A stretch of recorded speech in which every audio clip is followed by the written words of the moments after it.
हम पढ़ेंगे कक्षा 10 हिंदी कोर्स बी के व्याकरण पाठ्यक्रम से समास।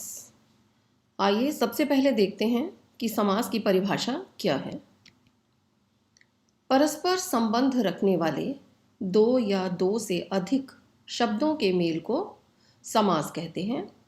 इसे हम कुछ इस तरह भी कह सकते हैं, दो शब्दों को संक्षिप्त करके नया शब्द बनाने की प्रक्रिया को समास कहते हैं।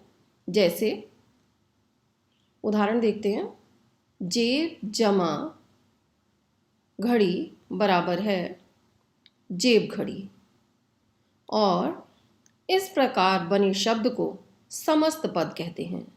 जेब और घड़ी दोनों को मिलाकर जो शब्द बना जेब घड़ी, उसे हम समस्त पद कहेंगे। समस्त पद के पहले शब्द को पूर्व पद तथा दूसरे पद को उत्तर पद कहते हैं। आइए उदाहरण देखते हैं। समस्त पद है डाकघर, इसका पूर्व पद होगा डाक, उत्तर पद होगा घर, और इसका समास विग्रह होगा डाक का घर। समस्त पद के शब्दों को अलग करना और अलग करते हुए उनका संबंध स्पष्ट करना समास विग्रह कहलाता है। विग्रह का अर्थ ही यह है अलग करना। तो समस्त पद में दो शब्द होते हैं, उन दोनों शब्दों को अलग करने की जो प्रक्रिया है, जब वो अलग हो जाते हैं तो उसे समास विग्रह कहते हैं। उदाहरण देखते हैं। समस्त पद है तुलसीकृत, इसमें पूर्व पद होगा तुलसी और उत्तर पद होगा कृत।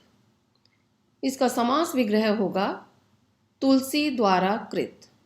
आइए एक और उदाहरण देखते हैं। समस्त पद है कमल नयन, इसमें पूर्व पद है कमल और उत्तर पद है नयन। इसका समास विग्रह होगा कमल जैसे नयन। आइए अब देखते हैं कि समास कितने प्रकार के हैं। समास के 6 भेद हैं। पहला तत्पुरुष समास, दूसरा द्वंद्व समास, तीसरा द्विगु समास, चौथा कर्मधारय समास, पांचवा बहुव्रीहि समास, छठा और अंतिम अव्ययी भाव समास। तो सबसे पहले हम देखते हैं तत्पुरुष समास किसे कहते हैं। इस समास में दूसरा पद प्रधान होता है। आप पहले ही पढ़ चुके हैं कि समस्त पद में दो पद होते हैं, पूर्व पद और उत्तर पद। दूसरा पद का अर्थ है उत्तर पद। इस समास में उत्तर पद प्रधान होता है। इस समास में समस्त पद का विग्रह करते समय पूर्व पद और उत्तर पद के बीच कारक चिन्ह लगा दिया जाता है, और समस्त पद बनाते समय दोनों शब्दों के बीच आने वाले कारक चिन्हों का लोप हो जाता है। लोप हो जाता है अर्थात उन कारक चिन्हों को हटा दिया जाता है। आइए उदाहरण देखते हैं। जन्म रोगी, जन्म से रोगी, जन्म रोगी समस्त पद है। अब इसका विग्रह करते हुए हम ऊपर पढ़ चुके हैं कि पूर्व पद और उत्तर पद के बीच कारक चिन्ह लगा दिया जाता है। जन्म पूर्व पद है और रोगी उत्तर पद है, इन दोनों के बीच कारक चिन्ह लगा दिया गया है। स्वर्ग को प्राप्त, अब पूर्व पद है स्वर्ग, उत्तर पद है प्राप्त, इन दोनों के बीच कारक चिन्ह लगा हुआ है। जब इसका समस्त पद बनाएंगे तो कारक चिन्ह का लोप हो जाएगा। लोप हो जाएगा अर्थात कारक चिन्ह को हटा दिया जाएगा। इसका समस्त पद बनेगा स्वर्ग प्राप्त। इसी प्रकार समस्त पद है डाक गाड़ी, इसका विग्रह करते हुए पूर्व पद और उत्तर पद, पूर्व पद डाक और उत्तर पद गाड़ी के बीच कारक चिन्ह लगा दिया जाएगा, तब इसका समास विग्रह होगा डाक के लिए गाड़ी। इसी प्रकार देश का वासी, देशवासी, यहाँ पर कारक चिन्ह का लोप कर दिया गया है और इसका समस्त पद बन गया है देशवासी। आप बीती, आप पर बीती, आप पूर्व पद है, बीती उत्तर पद है, इन दोनों के बीच कारक चिन्ह लगा दिया गया है। दूसरा समास है द्वंद्व समास। द्वंद्व समास की पहचान है कि इसके समस्त पद के पूर्व पद और उत्तर पद के बीच योजक चिन्ह लगा होता है। योजक चिन्ह इसकी पहचान है। इसमें दोनों पद समान होते हैं, दोनों ही पद प्रधान होते हैं। क्योंकि दोनों पद समान होते हैं इसलिए दोनों ही पद प्रधान होते हैं। इसमें समस्त पद का विग्रह करते समय पूर्व पद और उत्तर पद के बीच या, और, तथा, अथवा जैसे योजक शब्द लगा दिए जाते हैं और समस्त पद बनाते समय दो शब्दों को मिलाने वाले योजकों का लोप हो जाता है। लोप अर्थात उन्हें हटा दिया जाता है। आइए उदाहरण देखते हैं। माता पिता, यह समस्त पद है, इसमें योजक चिन्ह लगा हुआ है और इसका विग्रह करते हुए इस योजक चिन्ह को हटाकर योजक शब्द लगा दिया गया है, माता और पिता। इसी प्रकार रात और दिन, रात पूर्व पद है, दिन उत्तर पद है, दोनों के बीच योजक शब्द लगा हुआ है। जब इसका समस्त पद बनाएंगे तो इस योजक शब्द को हटाकर योजक चिन्ह लगा दिया जाएगा। जैसे रात दिन, रात दिन के बीच योजक चिन्ह लगा दिया गया है। इसी प्रकार ठंडा गरम, अब इसमें भी ये समस्त पद है और इसमें इसका विग्रह करते हुए योजक चिन्ह को हटाकर योजक शब्द लगा दिया जाएगा, ठंडा और गरम। इसी प्रकार दाल और चावल, दाल चावल। पूर्व पश्चिम, पूर्व और पश्चिम। तीसरा है द्विगु समास। इस समास का पहला पद संख्यावाची होता है, दूसरा पद प्रधान होता है। उदाहरण देखते हैं। पंचवटी, पांच वटों का समूह। अब आप इसमें देख रहे हैं कि इसका पहला पद संख्यावाची होता है। शताब्दी, शत का अर्थ है 100, शत अब्दों का समूह, 100 वर्षों का समूह। चौराहा, 4 राहों का समूह। दोपहर, 2 पहर का समूह। चारपाई, 4 पैरों का समूह। इन सभी उदाहरणों में आप देख रहे हैं कि पहला पद संख्यावाची है, 5, शत, 4, 2, 4। क्योंकि इनका पहला पद संख्यावाची है इसलिए ये सभी द्विगु समास के उदाहरण हैं। चौथा समास है कर्मधारय समास। इस समास में विशेषण विशेष्य और उपमान उपमेय का संबंध होता है। अब इस समास को समझने के लिए हमें विशेषण विशेष्य और उपमान उपमेय को भी समझना होगा। उपमेय जिसकी तुलना की जाए, उपमान जिससे तुलना की जाए। उदाहरण देखते हैं। घन श्याम, घन के समान श्याम। इस उदाहरण में उपमेय है श्याम, यहाँ हम पढ़ चुके हैं, जिसकी तुलना की जाए। तो यहाँ श्याम की तुलना की जा रही है और किससे की जा रही है? घन से की जा रही है। तो घन उपमान होगा और श्याम उपमेय है।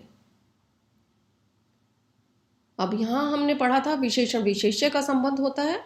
तो देखते हैं कि विशेषण क्या है। विशेषण संज्ञा की विशेषता बताने वाले शब्द विशेषण होते हैं। विशेष्य जिन शब्दों की विशेषता बताई जाती है वे विशेष्य कहलाते हैं। उदाहरण देखते हैं। नील गाय, नीली है जो गाय। इसमें विशेषण है नीली और विशेष्य है गाय। अब इसके अन्य उदाहरण देखते हैं। नीलांबर, नीला है जो अंबर। पुरुषोत्तम, पुरुषों में उत्तम है जो। श्वेतांबर, श्वेत है जो अंबर। चंद्रमुख, चंद्र के समान मुख। मुख चंद्र, मुख रूपी चंद्र। अब आप इसकी विशेषता देख सकते हैं कि कर्मधारय समास में जब हम विग्रह करते हैं समस्त पदों का तो उसमें जो, के समान और रूपी आदि शब्दों का प्रयोग होता है विशेषण विशेष्य और उपमान उपमेय का संबंध बताने के लिए। पांचवा है बहुब्रीहि समास। इसमें कोई भी पद प्रधान नहीं होता अपितु कोई अन्य पद प्रधान होता है। और इसका अर्थ है कि इसमें पूर्व पद और उत्तर पद दोनों ही पद प्रधान नहीं होते अपितु कोई तीसरा पद ही प्रधान होता है। इस समास में दोनों पद मिलकर किसी अन्य पद की ओर संकेत करते हैं। पूर्व पद और उत्तर पद दोनों ही मिलकर किसी तीसरे पद की ओर संकेत करते हैं। उदाहरण देखते हैं। लंबोदर, लंबा है उदर जिसका। अब इसका विग्रह तो है, इस शब्द का, इस समस्त पद का विग्रह है लंबा है उदर जिसका, और यह किसी अन्य पद की ओर संकेत कर रहा है, अर्थात गणेश की ओर। तो हम ये जो अन्य पद लिखेंगे, तीसरा पद, या तो हम इसे ब्रैकेट में लिखेंगे या फिर इसे अर्थात के द्वारा भी लिख सकते हैं। लंबा है उदर जिसका अर्थात गणेश। दशानन, 10 है आनंद जिसके अर्थात रावण, या उसे ब्रैकेट में भी लिख सकते हैं। महात्मा, महान है आत्मा जिसकी, व्यक्ति विशेष। चक्रधर, चक्र को धारण करने वाला अर्थात श्री कृष्ण। अष्टाध्यायी, 8 अध्यायों वाला अर्थात पाणिनि का व्याकरण। छठा है अव्ययी भाव समास। अव्ययी भाव समास में पूर्व पद अव्यय होता है, उसका अर्थ भी प्रधान होता है। इस पद का समस्त पद भी अव्यय होता है। अव्यय का अर्थ देखेंगे, यह समस्त पद लिंग कारक वचन की दृष्टि से नहीं बदलता। इस समास के समस्त पद में कभी कभी एक शब्द 2 बार भी आ जाता है। उदाहरण देखते हैं। यथाशक्ति, शक्ति के अनुसार। यथा नियम, नियम के अनुसार। भरपेट, पेट भरकर। रातों रात, रात ही रात में। हाथों हाथ, हाथ ही हाथ में। अब यहां पर भी योजक चिन्ह है, तो इस योजक चिन्ह को देखकर इसे द्वंद्व समास मान लेने की गलती नहीं करनी है।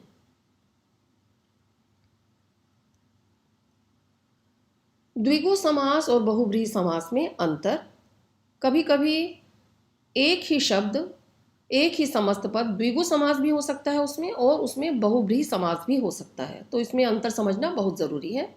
द्विगु समास, इसका पहला पद संख्यावाची होता है, यह हम पहले पढ़ चुके हैं। बहुब्रीहि समास, इसके दोनों पद मिलकर किसी विशेष पद की ओर संकेत करते हैं। अब इसका उदाहरण देखते हैं। चतुर्भुज, चतुर्भुज में द्विगु समास भी है और बहुब्रीहि समास भी है। इसका अगर द्विगु समास के अनुसार इसका विग्रह करेंगे तो विग्रह होगा 4 भुजाओं का समूह, और अगर बहुब्रीहि समास के अनुसार विग्रह करेंगे तो होगा 4 भुजाएं हैं जिसकी, अर्थात विष्णु। तो प्रश्न पत्र में जब इस प्रकार के शब्द आएं तो उनका समास विग्रह और समास का नाम बहुत ध्यानपूर्वक लिखना है। अगर हम लिखते हैं 4 भुजाएं हैं जिसकी, अर्थात विष्णु, और समास का नाम लिख देते हैं द्विगु, तो यह गलत होगा और इसमें हमें 0 अंक मिलेंगे। दूसरा उदाहरण है त्रिनेत्र, 3 नेत्रों का समूह, द्विगु समास। 3 नेत्र हैं जिसके, अर्थात शिव, बहुब्रीहि समास। अष्टाध्यायी, 8 अध्यायों का समूह, द्विगु समास। 8 अध्याय हैं जिसके, अर्थात पाणिनि का व्याकरण, बहुब्रीहि समास। ध्यान रखने योग्य बात यह है कि द्विगु समास में हम समूह शब्द का इस्तेमाल कर रहे हैं, और साथ ही यह इसका पहला पद अर्थात पूर्व पद जो है वह संख्यावाची होगा। और बहुब्रीहि समास में ध्यान देने योग्य बात यह है कि इसमें पूर्व पद और उत्तर पद जो हैं वो दोनों मिलकर किसी तीसरे पद की ओर संकेत कर रहे हैं। इसी प्रकार कर्मधारय और बहुब्रीहि समास में भी अंतर हमें देखना होगा। कर्मधारय समास में दोनों पदों में विशेषण विशेष्य या उपमान उपमेय का संबंध होता है। बहुब्रीहि समास, इसके दोनों पद मिलकर किसी विशेष पद की ओर संकेत करते हैं। अब इसके उदाहरण देखते हैं। पीताम्बर, यह समस्त पद जो है इसमें कर्मधारय समास भी है और इसमें बहुब्रीहि समास भी है। अगर हम इसका कर्मधारय समास के अनुसार इसका विग्रह करेंगे तो विग्रह होगा पीत है जो अंबर, और बहुब्रीहि समास के अनुसार इसका विग्रह करेंगे तो पीत है अंबर जिनके, अर्थात श्री कृष्ण। इसी प्रकार नीलकंठ, नीला है जो कंठ, कर्मधारय समास है इसमें। नीला है कंठ जिसका, अर्थात शिव, बहुब्रीहि समास। घनश्याम, घन के समान श्याम, कर्मधारय समास। घन के समान श्याम है जो, अर्थात श्री कृष्ण, बहुब्रीहि समास। आइए अब देखते हैं कि परीक्षा में किस प्रकार के प्रश्न आते हैं। परीक्षा में समास से संबंधित 2 प्रकार के प्रश्न आते हैं। पहला प्रश्न कुछ इस प्रकार होता है। निम्नलिखित समस्त पदों का विग्रह करके समास का नाम बताइए। नीचे कुछ समस्त पद दिए होंगे, आपको उनका विग्रह करना होगा और समास का नाम भी बताना होगा। जैसे राजपुत्र, धर्मभ्रष्ट, नीलकंठ, राह खर्च, अन्न जल, करकमल, ये सभी समस्त पद हैं और इन सभी का विग्रह करके आपको समास का नाम भी बताना होगा। दूसरे प्रकार का प्रश्न कुछ इस प्रकार होता है, निम्नलिखित के समस्त पद बनाइए तथा समास का नाम लिखिए। रात ही रात में, नियम के अनुसार, तीन वेणियों का समूह, सत है जो धर्म, गज है आनंद जिसका, अर्थात गणेश, रसोई के लिए घर। इस प्रकार का प्रश्न आएगा। आपको इनके सब के समस्त पद बनाने होंगे और समास का नाम भी लिखना होगा। तो आप समझ चुके होंगे कि समास किसे कहते हैं, समास विग्रह किसे कहते हैं और समास विग्रह कैसे किया जा सकता है, समास के कितने भेद हैं, परीक्षा में समास से संबंधित किस प्रकार के प्रश्न आते हैं। इस वीडियो को लाइक करें, शेयर करें और सब्सक्राइब करना ना भूलें।